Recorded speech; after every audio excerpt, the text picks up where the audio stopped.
Welcome to Cake Bites, where we go rapid fire with this week's rule breaker. Fast questions, real answers, zero corporate polish. I'm your host, Elizabeth Bieniek. Let's dig in. We're here for Cake Bites with Chris Miles. Chris, are you ready? I'm ready. Okay, let's do this. When you were a kid, what did you want to be when you grew up? It depends on which phase. I found something recently. I was going through my dad's stuff. I drew a horrible drawing, by the way, saying I wanted to be an artist, which is like, no wonder I didn't become an artist. Even my mom's a professional oil painter. Like, she was trained by the same guy that trained Bob Ross. Oh, wow. But yeah, like, eventually I did get better at being an artist, but I went away from that. And more by middle school, I more wanted to go into like science as an astronomer or a physicist. I loved science. And then I eventually wanted to go into being a music producer. Like, I wanted to work for Motown. Like, I wanted to be in the R&B world. Yeah, so I was like all about R-Town or like Motown or like LaFace Records. I wanted to work for those guys. But then eventually I sat on sociology as a major, and I totally went away from all that, and here I am. Never know where our journey's going to take us. I know. What is one thing you've learned recently about yourself? One thing I learned recently about myself is that, I'm actually kind of an ambivert. I'm not as extroverted as I once thought I was. I started as a very introverted kid. I couldn't even talk to people as a kid.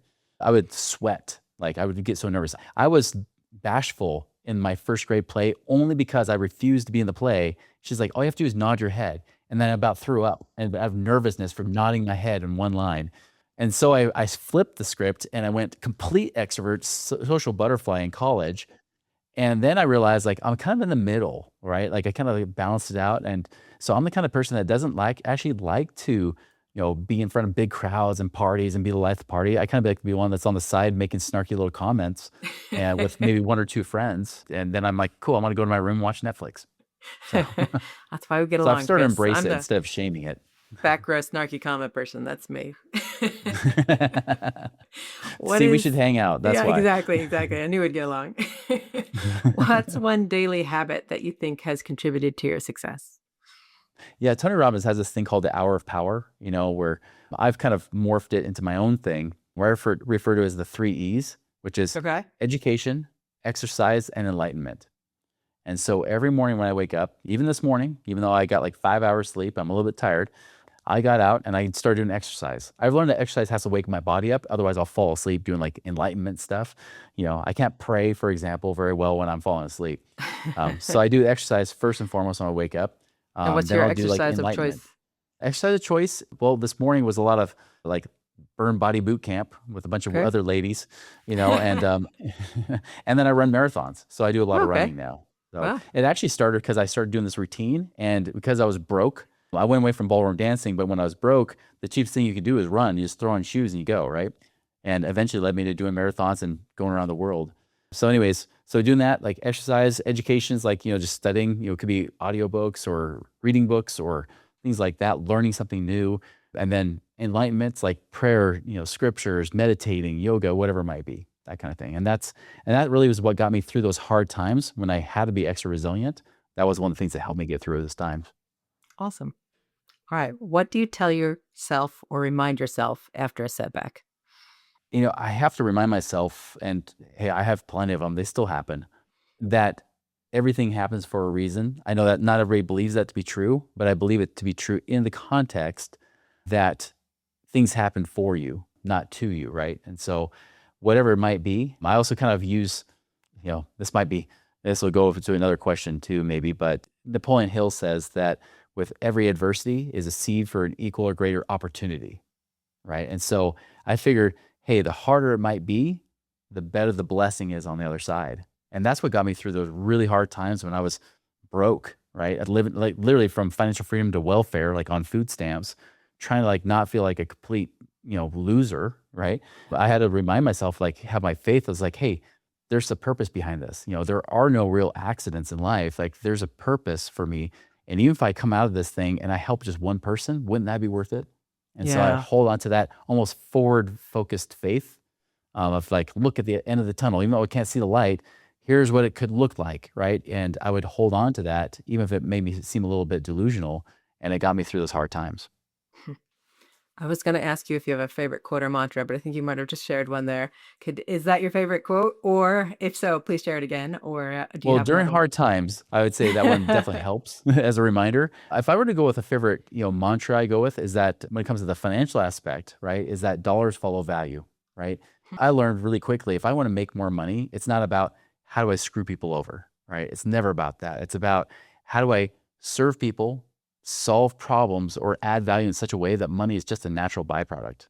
And so when I come from this mentality of service, it's amazing how your needs are taken care of, right? Like you're always, even during those hard times, I was constantly, really hyper focusing on what are the problems people have? What do they want? What do they need? How can I somehow uniquely solve that problem? That's what led me to even helping people start to free up cash flow even before I went back to investing again. I was like, hey, I'm over $1 million in debt. Here's what I'm doing to get creative with my money. Sounds like you're having a hard time too in the recession. Let's see if I can help you out with my eyes, because I wouldn't tell them this verbally, but I'd say, man, your situation sucks compared to mine, or your situation is way better than mine was, right? I wish I was as bad off as you are. Like I'm worse off. And so I would look at their situation like, oh, this is so easy to solve, because to me, it seemed easy compared to my current situation. So I would do that. And just by constantly creating value, eventually our company got pulled out of bankruptcy and we prospered. What is your favorite strategy for resetting, recentering, and getting back on track? For me, it's in the book, The Road Less Stupid. There's a good theme that comes out of it, which is looking for that quiet time, right?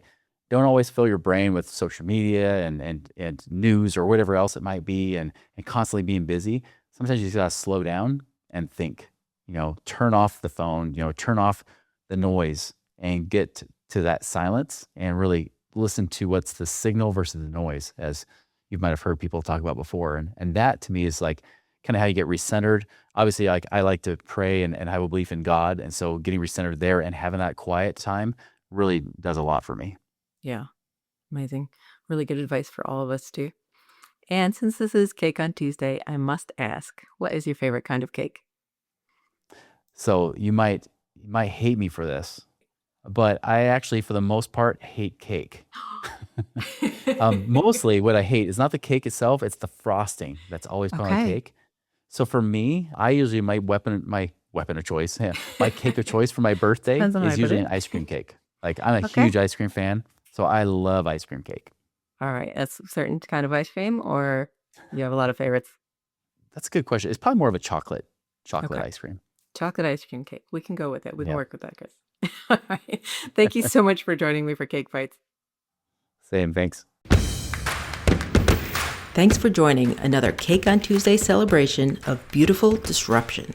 Please share it, review it, and find more innovative stories at podcast.cakeontuesday.com. I'm Elizabeth Bienik. Be bold, stay curious. Now go have some cake.